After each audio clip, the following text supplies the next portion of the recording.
ଶୁଣିଲେ ବସିକି ଆମ ସାଙ୍ଗରେ ଖାଇଦେବୁ। ହଉ ବୋଉ ଲୁଣଟା ପାସ୍ କଲୁ। ଲୁଣ ତ ପାସ୍ କରିଦେବି, ତୁ +3 ପାସ୍ କରି ଦେଖୁନୁ। ତରକାରୀ ଭାରି ରାଗ ହେଇଛି। ରାଗ ତ ମତେ ଲାଗୁଛି ତୋ ଉପରେ ନୁହେଁ ରେ, ତୋ ବୋଉ ଉପରେ। ତୋ ଭଳିଆ ଗୋଟେ କୋଳାଙ୍ଗାରକୁ ଜନ୍ମ କଲା।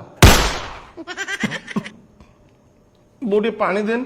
ମଲା ବେଳେ ସେଇ ପାଣି ଟିକେ ଆମ ମୁହଁରେ ଦବ ବୋଲି ଆମେ ତତେ ଘରେ ରଖିଛୁ। ବାପା ଆଉ କିଛି ଦରକାର? ସମ୍ମାନ ଟିକେ ଦରକାର, ଯୋଉଟା ତୁ ଜନ୍ମ ହବା ପରଠାରୁ ମତେ ମିଳିନି। ତୁ ନିଜେ ରୋଜଗାର ରଖିଲେ ଜାଣିପାରିବୁ ତୁ ଯାହାକୁ ଫିଙ୍ଗିବାକୁ ଯାଉଛୁ କେତେ କଷ୍ଟରେ ତୋ ବାପା କମେଇଛନ୍ତି।